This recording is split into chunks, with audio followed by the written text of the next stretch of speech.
bwanangu anaitwa Silas Kipkorir Butia.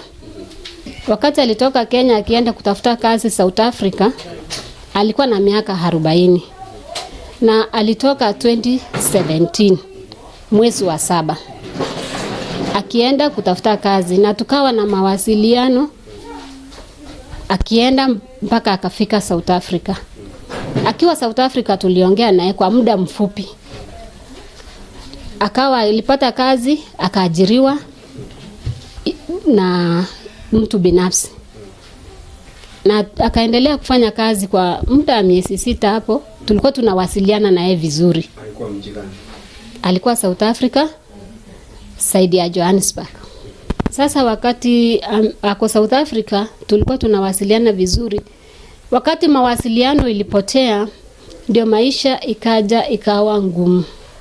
Manake niko na watoto wanahitaji school fees. Mimi binafsi mawasiliano haiko. Maswali ya watoto ni mengi. Kulipa kodi, chakula na school fees. Because ile shamba alikuwa nayo, aliuza shamba yake eka moja na akaenda South Africa kutafuta kazi. Hakatuacha kwa nyumba ya kukodisha. Mpaka wa leo sijamuona. Maisha yangu imekuwa ngumu. Imekuwa maisha ni machungu kwa sababu mawazo ya watoto wananiuliza, baba alienda wapi? Baba